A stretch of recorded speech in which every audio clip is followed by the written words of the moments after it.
You're watching Two Button Crew. The daily show for Nintendo fans. I'm Scott. And I'm Simeon. And I'm Ryan. Love it when we have all three of us. Yes, indeed. The complete crew.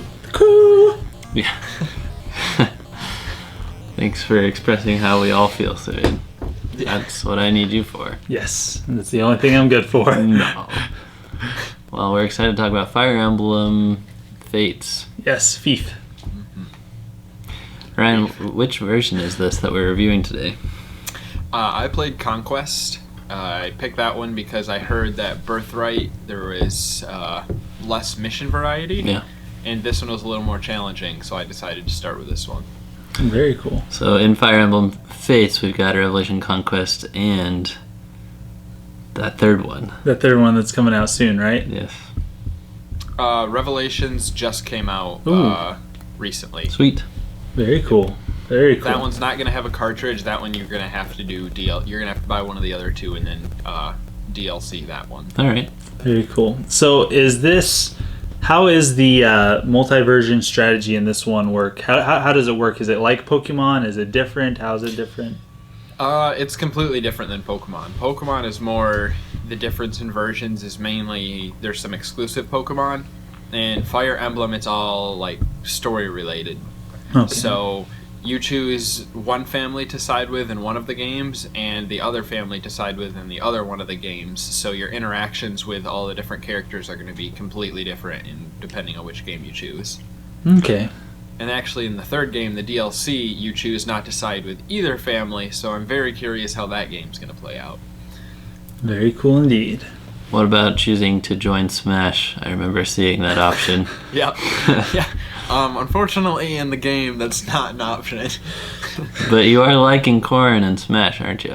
I do like Corrin and Smash. That's the Corrin has become my main character, and it's actually playing as the character is what convinced me to get Fire Emblem Fates. Ooh. Oh, cool. That was a good marketing decision by Nintendo there. Indeed it was. Simeon shakes his head in disgust. Well, hey, it worked. I can't argue with that. It worked. They are a company. Yep. That's true. They do have They got to make business decisions. families to pay.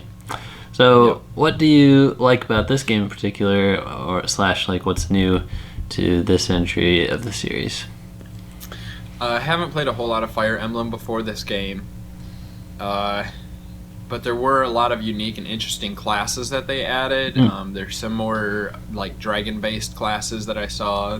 When I looked online, there were so many that I was overwhelmed, so I kind of just looked at all the class lists, and there were quite a few new ones that they added, so that looked pretty cool. Nice.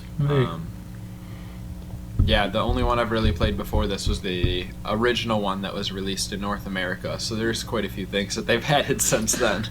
Yeah, Yes. there sure is. And Smash Bros. Has always done a good job of getting people interested.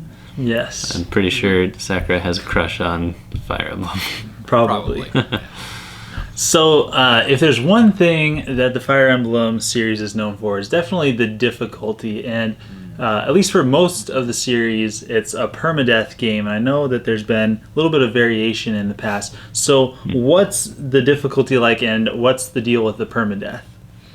Okay, so I know in Awakening, the one before this, is when they made it so you could choose the option to not have permadeath. I don't think it was any before that, but they did that. In this one that returns, plus they added an even easier option called Phoenix Mode, and that is like the next turn, any guys that you have that died come back. Oh, so wow. it makes the game it's a lot easier. And yeah, I think that was a really smart move because now it's absolutely accessible for anybody that plays the game.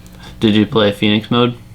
Yes. I am awful at strategy games, but I knew Fire Emblem, people always said the story in Awakening was so good, and I knew from when this released in Japan, everybody said the story was good, so I didn't want to miss out on it this time. Yeah, and I think I would prefer to play at like medium difficulty with Phoenix on than just make it so easy that I didn't have to worry about permadeath as much, you know?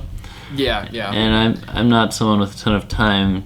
Like, I know a lot of people reset Fire Emblem often so that they can try to keep their characters. There was one battle in particular with Phoenix mode that took me an hour and a half to complete. Holy cow! Wow. Holy cow! That was probably the most obnoxious thing I've ever done in any game. Because it was after every single, like, you did your turn, the enemy did their turn, and then the wind would blow your characters in a certain direction. But then the entire point was you needed to get from the beginning to the end of this map and kill the dude and, like, seize the castle at the end. But then the wind would blow you away every single time, or it it'd totally mess you up. It was horrible. Gotta wear those iron boots. The only thing I could think was if I didn't have Phoenix and my characters were dying, I would just quit the game right now. I'd be done. Yeah, probably be a blubbering mess of tears. Yeah.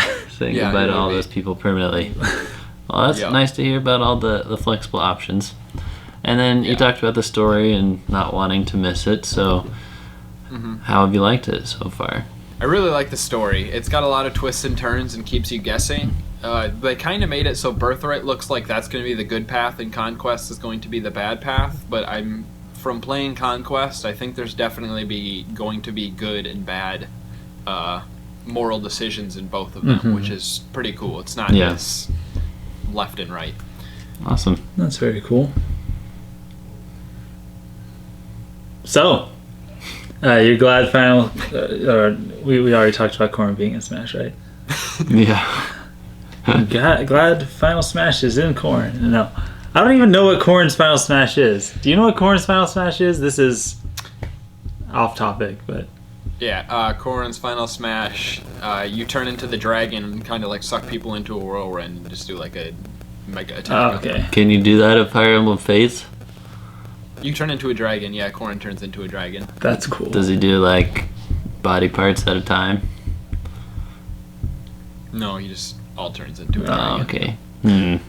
As far as I'm aware so far, I haven't finished the game yet, so. Okay.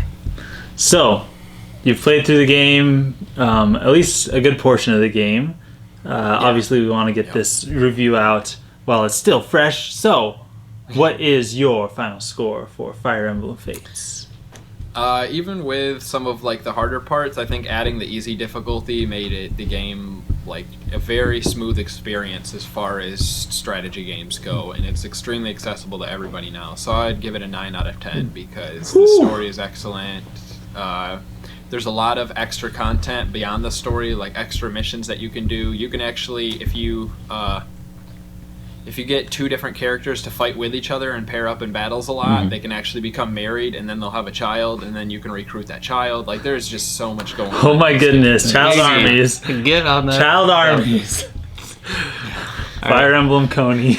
Okay, maybe we should cut that part out. Of course not. Are you sad you don't get to rub anybody's faces? Not really. They still have like that portion of the game you just don't rub faces. Like you just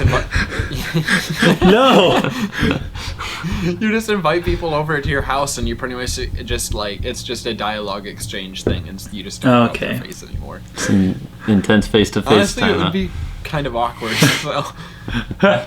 Oh my. Especially if my wife came over and looked over my shoulder and just like, what are you doing? Nothing, I'm just caressing this person in game. No big deal. Oh, Japan. Just trying to make babies I can recruit to kill the bad guy. Well. I need more babies! Yes. Oh my goodness. Thumbs up to localization on that decision. Yes. Yeah, that was probably a good decision. All right. Thanks, Ryan. Absolutely. Thank you very much. Proud drop. Thank you for playing this game, for recommending it to us. That's awesome. Yes, indeed. Thank you for having me on again. Of course. Absolutely. Of course. Anytime. Any old time.